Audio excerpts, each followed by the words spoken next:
coador. Então, pegando a simbologia do coador, o que acontece? A gente coloca o pozinho e ele vai passar, né? E vai sair a substância necessária. O tempo, se eu uso o mesmo papel, o mesmo coador, aquelas borras vão ficando. Certo. Né? E imagina a característica do líquido que vai saindo, cada vez vai ficando diferente. Né? Ele não vai sair tão natural assim. Então, trazendo isso para a nossa vida, o que significa, né?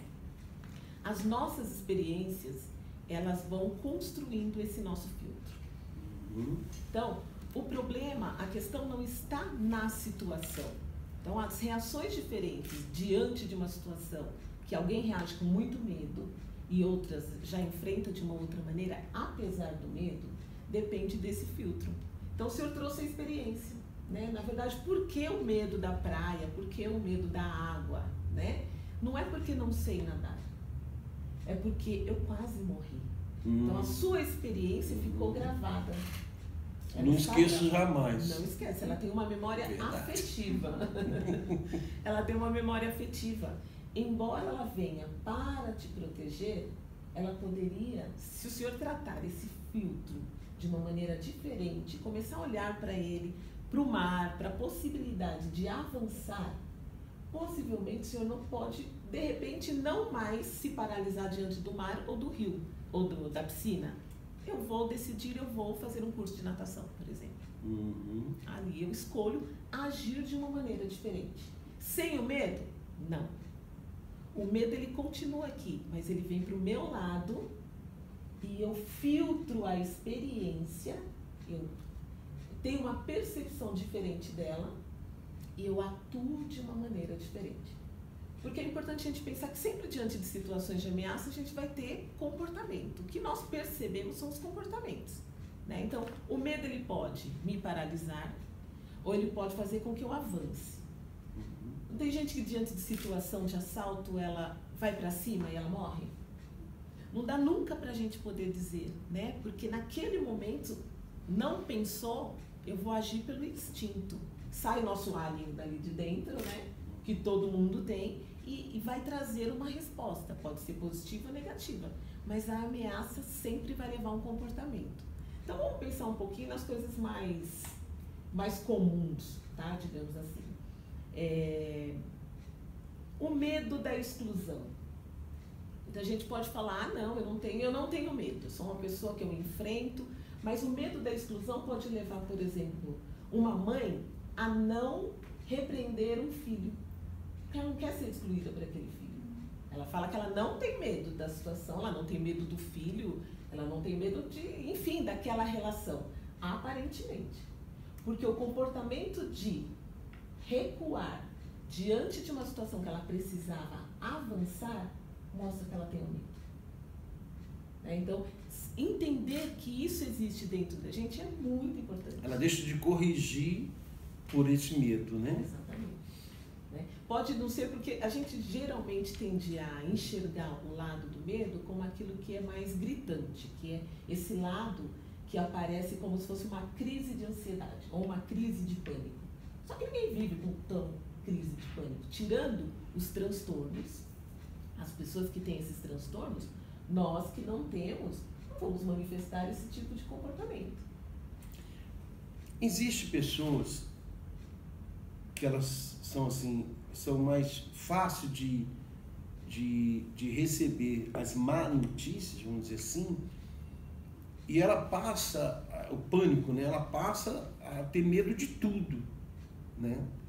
Tem até uma propaganda até interessante que passa na televisão, e que ela vai saindo e vê alguém tossindo, aí vê, você sabe, já assistiu, ela volta para o elevador, quer dizer, ali eu estava observando isso e tem realmente pessoas que estão dessa forma, né? Medo de tudo, tudo. Então ela vê informações e ela só busca para ela, só se alimenta desse medo cada vez mais. Então ela assiste a televisão, é assalto. Ela assiste a televisão, tantas pessoas morreram do coronavírus, né? Não estamos aqui dizendo nada que não precisa se cuidar, não é nada disso. A gente só está, né, tem que ter os cuidados, sim. Por isso que a gente está falando dos dois lados do medo. O lado que vai beneficiar, que vai me evitar algo de mal que venha me acontecer. Mas existem medos que precisam ser vencidos. É isso que eu quero que você entenda. Então, daqui a pouco você vai ficar dentro do seu mundo ali e vai adoecer. E adoecer daqui, ó, que é pior do que tudo. Porque existem muitas pessoas hoje, doutora Simone, doentes da mente. Sem dúvida. Porque não buscaram ajuda, não buscaram informações, não se trataram e começaram a adoecer. Tem pessoas que estão doentes dentro de casa, porque se alimentaram muito das má notícias e hoje ela tem medo de tudo, como a senhora falou. A gente tem que saber vencer os medos também. Então, eu queria que a senhora desse uma orientação, doutor, dentro do que a senhora está falando, para essa pessoa, ela saber filtrar. Me presta o filtro da senhora? Café é bom demais, daqui a pouco eu tomo um café com filtro. Então, você tem que filtrar. Porque se você não filtrar tudo que você recebe, o que vai acontecer? Você vai viver no medo de tudo. Aí ela vê lá, casamentos hoje em dia, só separação. Aí ela fala assim, não vou querer casar. Não vou casar, não. Pô, estão casando, né? Quer dizer, ela passa a viver assim, tudo com medo. E você, se a pessoa, agora estou com medo até de sair, porque é assalto. No lugar que eu me sentia seguro, dentro de um banco, agora é assalto no banco. Quer dizer, você não pode viver sendo dirigida pelo medo. Você tem que dizer que você comanda o seu medo. Você tem que dizer assim, eu vou vencer os meus medos. E vou mostrar isso na palavra de Deus, doutor. Aí entra o lado da fé, né? A gente está mostrando para vocês, eu trouxe a doutora que é psicóloga, para você também saber que a ciência está linkada à fé. Deus é tão perfeito, eu estava falando com a doutora, que ele criou o homem, criou o ser humano e criou também a sabedoria para dar para essas pessoas, como a doutora, para cuidar do corpo que ele criou. Quem iria cuidar do corpo se Deus não colocasse essas pessoas tão abençoadas do nosso lado? Uns cuidam da mente, outro cuida do coração, cada um cuida de uma parte do corpo. E Deus cuida da alma. Então você tem que saber filtrar. Você tem que saber filtrar. Agradeço pelo filtro aqui, que ficou bem fácil de entender, né? Tem que saber filtrar. Que daqui a pouco você não vai mais viver. Porque é medo em cima de medo. Então, a Bíblia fala muito sobre isso. Daqui a pouco eu vou falar. A senhora, claro, vai usar a ciência para orientar eles, para eles saber administrar bem isso, que uma senhora falou, até eu estava pensando, a senhora estava falando, até a criança tem medo. Sim. Quando ela está andando, né, começa a andar, ela segura em tudo, né? E depois vai perdendo medo, aí leva o primeiro tombo, aí ela acha que vai cair de novo, e a mãe tem que saber administrar isso, porque então a criança não vai nem querer andar. Então, realmente, a criança já nasce com medo, né? Eu lembro do doutor Igor que fala, a criança chega no mundo, quando olha o médico já dá umas palmadas nele, quer dizer, já chega apanhando. Tem que chorar, se não chorar, apanha. Depois, tira da mãe e entrega para uma estranha, né? E já fura o pezinho, acho que, eu não sei se ainda faz isso. Pezinho, orelhinha. Fura a orelha. Então, imagina, né? Ela fala assim, poxa, estão me maltratando, que mundo é esse? Pois não, doutora, continue, por favor. Eu acho que você trouxe a questão da vulnerabilidade, né? Então, assim, o que acontece com as pessoas que se aprisionam tanto na questão do medo e outras que conseguem avançar ainda. Então, vamos entender que, assim, Se a gente está aqui numa sala, né? Essa sala confortável, né? Arejada, tá tudo bem. Mas aí começa, faz um barulho, pi, pi, pi, pi, pi, né? Começa a esquentar outro negócio, sobe cheiro de queimado, a gente vai ter uma reação de medo, né? Nós vamos também ter uma reação de alarme, porque está tirando da zona de conforto, daquilo que estava totalmente controlado. A mídia faz a mesma coisa. A mídia, a internet, porque como que ela começa, né? A TV. Morreu tantas pessoas no dia de hoje, aí mostra aquelas monte de vala, só vai mostrando a catástrofe. Direciona a realidade, que já é dura, porque nós não estamos falando, né, trazendo para os momentos atuais em relação ao coronavírus, que não é real.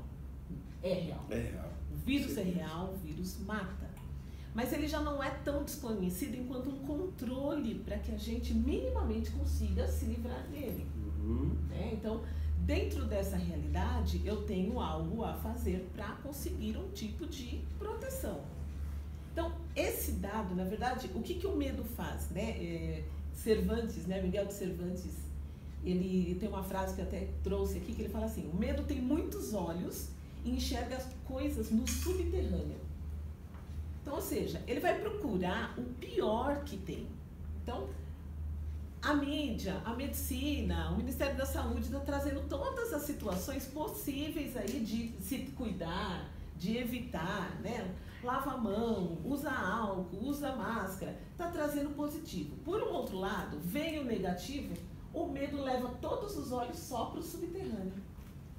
A pessoa que é mais vulnerável, por conta do seu filtro, a catastrofizar as coisas, a ver catástrofe na situação, não, isso não dá certo, tá vendo? Morreu, não, é perigoso. Ela é a pessoa que vai ficar trancada. Então, o que nos diferencia? Esse filtro que está em nós. Posso ter tido várias experiências que me levou a ser mais negativista? Posso. Mas à medida, o Bispo trouxe uma coisa importante, que é o desenvolvimento em relação ao medo, né? A criança, ela vai conhecendo as coisas e como ela não conhece, ela vai pelas experiências desenvolvendo esse medo, essa insegurança, ela cai, dói, aquilo vai ficando registrado. Se ela vê um palhaço, até ela construir que aquilo não é um palhaço, que tem uma pessoa vestida, que aquilo sai, demora um tempo, né? Ela acredita piamente que aquilo é muito amedrontador. Né? Eu me lembro, eu era pequena, eu ia na Cidade da Criança na época, minha mãe com 3 filhos, e aí eu via que tinha a Turma da Mônica. Aí era uma menina bem magrinha com uma cabeçona, porque aquele negócio era muito grande, né? Gente, eu corria, minha mãe ficava desesperada, porque eu me perdia naquele lugar, né? Assim, ela falava, nunca mais vem aqui. Então eu ficava dias e dias e dias olhando para as pessoas e só enxergando cabeça, até eu construir a capacidade de ver que aquilo não era uma realidade, né? Vai chegando na adolescência, o que acontece muito com o adolescente? Ele perde o medo. Né? O adolescente, que é onde acontece mais gravidez. Por quê? Bom, comigo não acontece, não tenho medo. O jovem de hoje é 8 ou 80, né? Sim. Depois eu vou falar sobre isso. E aí vem vindo, né, esse desenvolvimento. Mas o que a gente espera? Que na vida adulta a gente consiga construir um olhar que eu vá para o objetivo, apesar de tudo que ficou construído de medos e de inseguranças. E que eu consiga filtrar e fazer escolhas, porque a gente está falando com adultos. Né? Então, o medo, ele precisa sim me proteger, enquanto profissionais da saúde. Né? Eu fico pensando, uma pessoa que vai 8 horas para uma cirurgia, será que ela não vai com medo? Se ela não for com medo, gente, o que será que ela faz ali, né, com aquele bisturi na vida de uma pessoa? Tem que ser um medo que vai proteger a ela quanto a outra pessoa. Então, caminhar nisso é a gente sair da escravidão do medo, né? O medo escraviza. Como diz Cervantes, que nos leva para o subterrâneo. No subterrâneo é muito escuro. Pensando na analogia do escuro, eu consigo identificar alguma coisa no escuro? Não. Eu só trabalho com a minha fantasia, com a construção que está na minha cabeça. Para eu tirar, o meu pior inimigo é o meu medo, não é a situação. Então é importante a gente começar a se perceber e, diante das situações, perguntar para si próprio: como é o meu medo? O que esse meu medo está me paralisando na vida? Avaliar, né? Avaliar. Porque o medo também traz uma zona de conforto. É, verdade. Traz. Eu fico ali, paralisada. Essa semana eu tive tipo assim, eu não vou arriscar. Exatamente. Se eu não vou arriscar, eu não vou precisar me esforçar. Eu não preciso mudar. Né? Então, a gente, na verdade, tem medo da mudança. De sair da zona de conforto. Por isso que não vai casar. Tá? O casamento não dá certo mesmo no século XXI. Né? Então, o medo, ele impede que eu me relacione de uma maneira saudável. Ele impede que eu conquiste. Né? Então, a gente precisa se libertar desse medo. Não tem como. E ela não consegue vencer os novos desafios, né? Exatamente. Porque elas têm medo, né? Vou mudar de emprego, né? E como é que vai ser, né? Ela já vai tensa, né? Então, assim, tudo na vida, aproveitando a oportunidade da doutora, nós temos que vencer os medos. E falar. Você tem que falar para você mesmo. Quem vai comandar sou eu. O medo não vai me dominar. Não vai me dominar. Porque o medo sempre, como a senhora mesmo falou, sempre é para as coisas assim, como eu posso dizer, que impede muitas pessoas de ir mais além. Né? Você veja que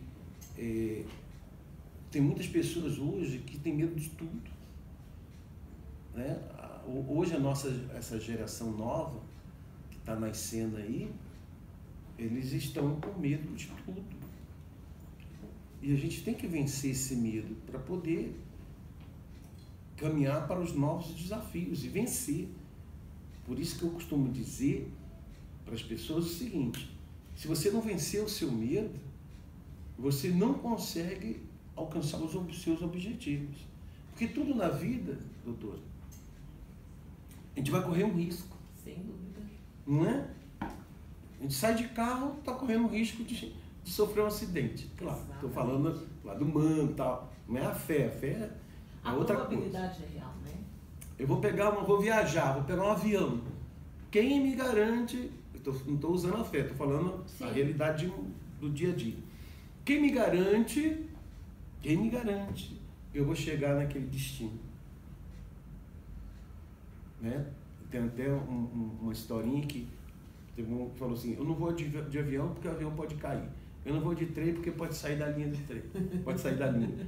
Né? Eu não vou de carro para sofrer um acidente. Eu vou a pé. Aí morreu atropelado. Quer dizer, chegou a hora, não adianta. Então, é isso que a gente está falando. Então, se a pessoa não vencer os medos, ela vai ter uma vida atrofiada.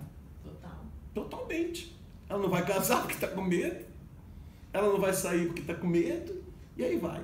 Então, você tem que vencer os seus medos. Você precisa fazer o filtro. Porque há medo que vai me beneficiar, não tenha dúvida, vai me proteger. Né? Como a senhora falou aí, a juventude de hoje, muitos não pensam, né? E se lançam demais e se prejudicam demais. Né? Como a senhora falou da gravidez, né? no sexo não seguro, as drogas, e tudo isso, né? Então, se lançam e se prejudicam. Há casos que a gente consegue ajudar, há casos que não tem mais nem como ajudar, porque ela se prejudicou tanto que agora é só Deus mesmo para ajudar. Então você tem que saber administrar o medo, você tem que ser o senhor do seu medo. Quem manda sou eu. Eu quero ter esse medo porque me protege. Então tá bom, é necessário, né, doutor? Isso. É necessário. É um medo como cautela, né? Isso. Passa a ser uma proteção, né? Exatamente. Ele tem essa função. Que, na verdade, doutora, essa proteção que nós fomos orientados pela Secretaria da Saúde, isso deveria ter existido desde o início. Com certeza. Não é por causa do coronavírus. Isso, cuidar da saúde deveria cuidar sempre. Porque tem pessoas morrendo, bem antes já havia pessoas morrendo de outras doenças, né? De câncer, de AIDS e tantas outras, como ainda está morrendo. Mas nós que fazemos esse trabalho nos hospitais, a maioria dos médicos sempre falam, muitos nem deveriam estar aqui doentes, mas não se cuidaram, não cuidaram da saúde. Por exemplo, nós fomos visitar um senhor, vamos citar nomes, mas o pulmão dele está tomado pelo cigarro. E chegamos lá e ele estava fumando. O médico falou, não fuma, porque o senhor está se matando. Nem o médico, nem ninguém convence ele de parar de fumar. Então, e nem Deus vai poder ajudar, porque ele não quer. Ele já se... Não, eu vou... Se tiver que morrer, eu vou morrer assim. Então, é muito triste. Há muitas pessoas nos hospitais que não deveriam estar lá. Então, eu tenho visto, doutor, que as pessoas não dão valor à saúde enquanto não sabem o quanto ela é importante. Que seu bem maior, nós que somos cristãos, é a salvação. E pelo lado humano é a saúde. Porque você pode ter tudo na vida, se não tiver saúde, já era. Você pode ter um bom marido, uma boa esposa, mas você não tem saúde. Você pode ter riquezas, mas se não tiver saúde, você não vai se beneficiar de nada. Existe várias pessoas que estão em hospitais que nós visitamos aqui em São Paulo, que são hospitais que parecem hotéis. A senhora conhece. A gente entra lá e é um hotel. Todo luxo que você imaginar. Mas a pessoa está lá no leito sentindo dor. E o que adiantou tanto dinheiro, tanta coisa, se não cuidou da saúde? O que poderia ser evitado. Há casos que... Mas a maioria, eu posso até arriscar, que eu não sei, me corrija, doutor, mas 70% são pessoas que não vinham cuidando da saúde. Se não for isso, é quase isso. E a senhora, principalmente aqui também. Com certeza. Tem pessoas que adoecem aqui, ó. Primeiro adoece aqui, ó.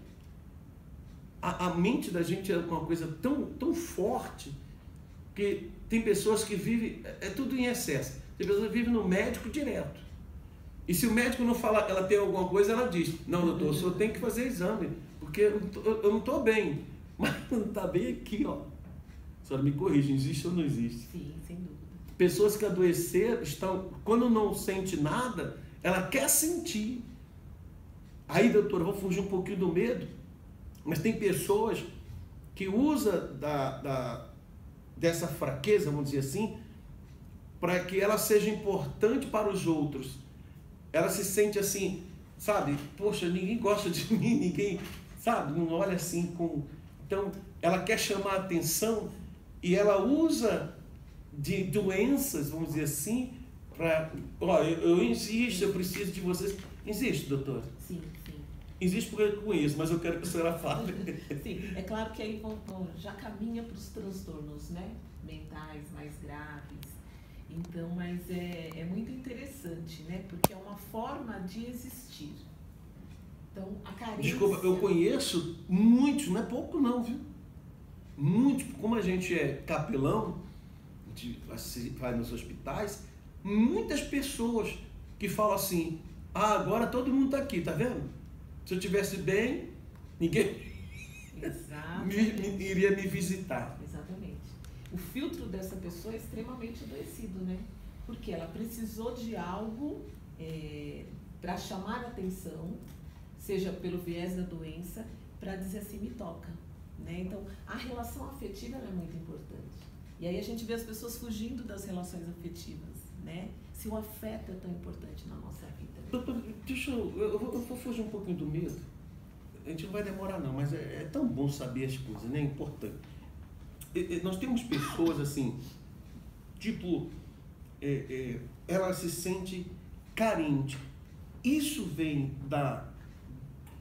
desde lá ela criança, ou ela amadureceu e ela começou a ficar carente. Existem os dois lados, tipo, como ela foi uma criança que não foi muito bem assistida, ou ela foi crescendo e ela nasceu isso dentro dela, essa carência. Não, geralmente tem uma história por detrás. Tem, né? Tem. Então, a história da própria rejeição, né, dessa mãe, na própria questão da gestação, porque a gente tem memórias afetivas, né? E aí é que é a grande questão, que quando precisa procurar aí um trabalho com psicólogo e algumas vezes com psiquiatra, porque fica num transtorno tão intenso que é isso. Para eu existir, eu preciso adoecer, ou eu preciso chamar a atenção com o meu corpo de alguma maneira. Eu tenho que me destacar o tempo inteiro. Eu tenho que ser o centro das atenções. É como se ela precisasse estar no útero o tempo inteiro, né? Assim, sendo alimentada exclusivamente para que ela se sinta existindo. Aí, à medida que essa pessoa vem para o mundo, e esse mundo vai deixando buracos, né? Falhas, porque ninguém teve vida normal, ninguém teve família perfeita, mãe perfeita e tal, mas quando para essa pessoa, pelo filtro dela, ela não consegue trabalhar as mágoas, os ressentimentos, as marcas que foram ficando, ela vai alimentando mais o aspecto negativo, ela vai se transformando nessa pessoa extremamente carente, porque a carência nós temos, que é isso que a gente está falando, medo nós temos, são emoções, são sentimentos humanos, né? Mas o que eu faço diante disso tudo? Então, como curar tudo isso? A grande questão é essa. Olha, eu acho que a gente vai ter que fazer uma live de vigília, porque tá vindo outras ideias aqui, porque pessoas, eu vejo assim, tem pessoas, você está falando, tem pessoas assim que ela se sente sozinha aqui dentro, né? Então, ela precisa fazer live, né? Ela precisa falar com alguém, ela precisa dizer, ó, estou aqui, eu existo, né? Tem uns que... Vai pro TikTok, né? Começa a fazer um monte de... agora tem vários... Eu nem arrisco falar esses nomes aqui, porque hoje são... Eu tô perdido nessa geração. Dessa geração de internet, de tudo. Então, a geração de hoje corre um risco dessa carência. De, eu existo, tá? Eu quero chamar a atenção. E muitas vezes, para chamar a atenção, ela vai muito além, né? Ela se corta, ela faz coisas que a gente jamais iria imaginar que o jovem faria isso. Ou ela quer se vestir diferente para chamar a atenção. E várias coisas. É isso que eu quero entrar nesse assunto, doutora, porque esse vazio, espiritualmente eu sei, mas existe a parte da ciência também. Esse vazio da pessoa querer chamar a atenção, querer dizer, oi, eu existo. Eu estava até assistindo os artistas que se aposentam, né?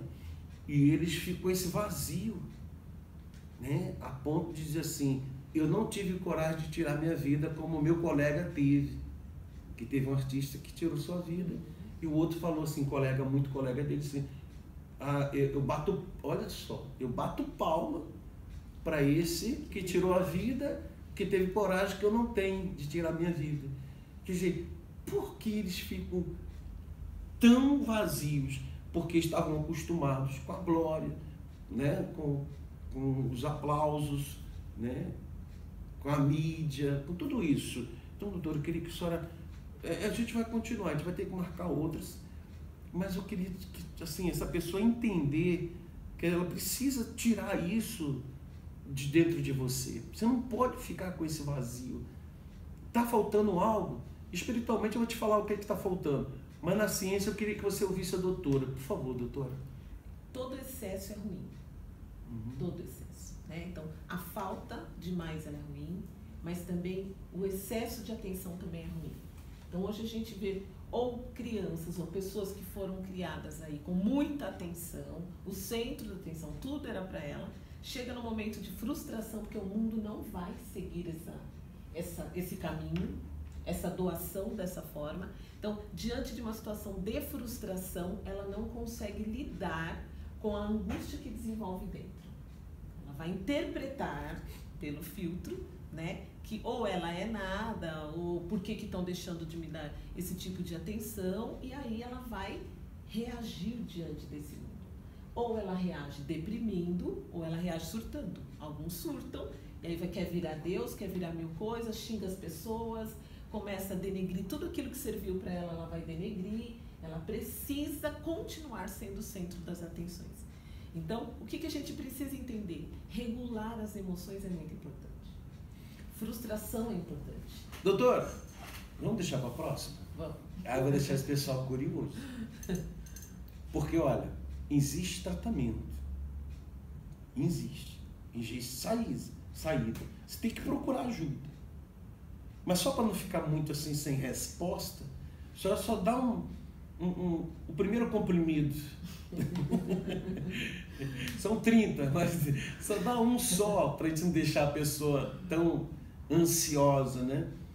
Mas olha, existe o emocional de cada um de vocês. E esse emocional leva a pessoa a muitas situações. Então, doutora, por favor, dá o primeiro comprimido. Eu vou marcar outra para a gente levar para esse lado aí. O medo, já falamos, você tem que vencer o medo. Tem um medo que beneficia você, excelente. Te guarda, te livra de alguma coisa, excelente. Mas se é um medo que você precisa vencer, você pode vencer, tá? Você pode e tem que vencer, tá certo? Primeiro comprimido, doutora. Primeiro comprimido, começa a olhar para o seu filtro, para a tua história, né? Comece a identificar em você o que te paralisa, o que te faz avançar, enfim, aquilo que está disfuncional na tua vida. Então, se eu estou reagindo e isso está impactando nas minhas relações, está impactando no meu trabalho, eu não estou feliz, eu não estou satisfeito, algo precisa ser olhado. A tendência maior é olhar para fora e culpabilizar o outro. Vamos mudar. Então, primeiro comprimido, traz a responsabilidade para você. Começa a olhar para você e se perguntar o que do meu comportamento pode estar auxiliando esse mal-estar que eu estou sentindo. Então vamos começar por nós, né? Senão é muito fácil eu sempre lançar para fora. Eu dizer que o problema é esse copo, né? Não, o problema não é esse copo, sou eu que não sei pegar nesse copo, que sou rude para pegar e vou quebrar esse copo. Então, em tudo, dê uma olhada, né, e veja qual é o impacto. Primeiro pensar o que está disfuncional na minha vida, né, o que está fora da realidade, o que está impactando negativamente no meu dia a dia, e volta e fala, quem sou eu nisso que está parecendo estragado nesse momento?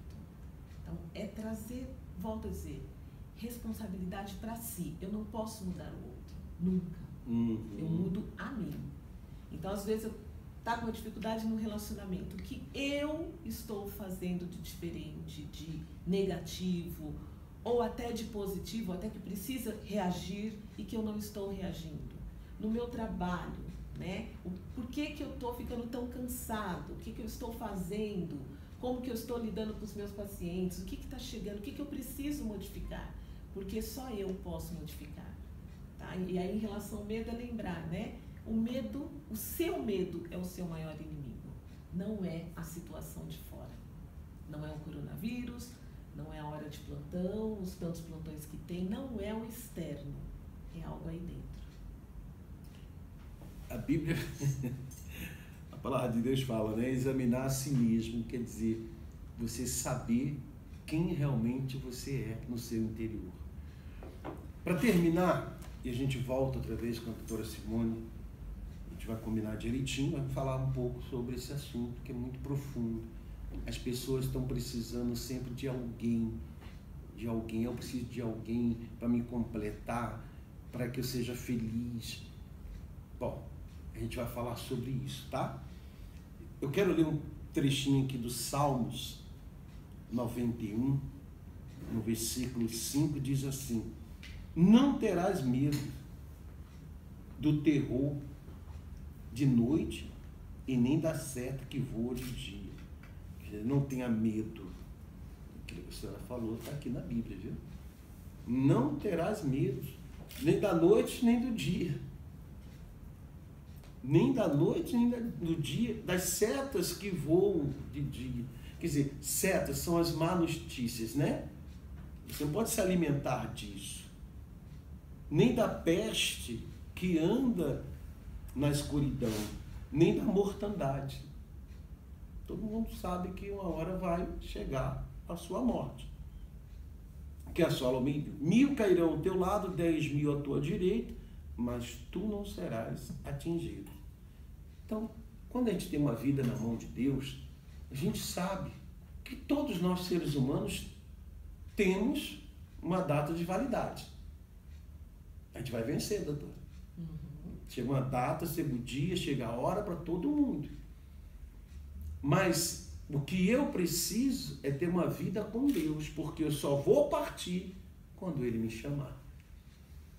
De outra forma, vai cair 1.000 ao meu lado, 10.000 à minha direita, mas eu não seria atingido porque Ele me guarda, Ele me livra. E é isso que faz eu vencer o medo, o livramento que Deus dá pra gente. Então, nós tivemos aí essa quarentena, né? Que foi mais do que 40.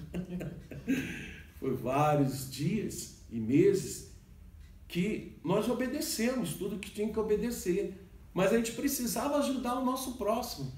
Então, o grupo da saúde, EVG, todos os grupos da Igreja Universal se uniu para doar sangue, ajudar ao nosso próximo, que as pessoas estavam com medo de ir ao banco de sangue. A Igreja Universal, mais uma vez, abriu suas portas para fazer doação de sangue. Cesta básica foram distribuídas.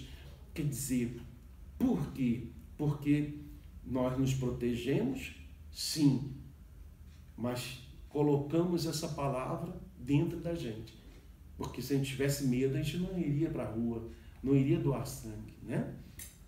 Mas a gente venceu o medo porque a gente confia que a nossa vida está na mão de Deus. Você quer vencer o medo? Procure ajuda espiritual. Porque com a ajuda espiritual, com Deus, você vence o medo. Você vence tudo. Tá certo? Que Deus abençoe todos vocês. Ficamos para a próxima. Doutora, manda um abraço pro maridão. Um abraço. Tá trabalhando agora? Tá longe? Ah, é? Tá trabalhando? Tá trabalhando. E é para todos, né? Que a gente possa refletir junto com a palavra de Deus, admitindo as nossas fragilidades, porque é interessante quanto na Bíblia Deus fala, né? Não temas, não temas, não temas. Isso quer dizer que a gente tem medo e que precisamos dele. Não é? Com certeza. E a senhora me falou, porque é muita coisa, não vai dar tempo, mas quando Jesus falou assim, eu vou para Jerusalém, os discípulos tiveram medo e falaram assim, Senhor, não faz isso. Não faz... Mas a gente volta a conversar. A gente vai alinhar aqui com a doutora Simone, que está sempre à disposição para ajudar a todos. Que Deus continue abençoando a senhora. Muito obrigado mais uma vez, tá, doutora? Eu que agradeço. Deus abençoe a todos. Fique com Deus. Até a próxima.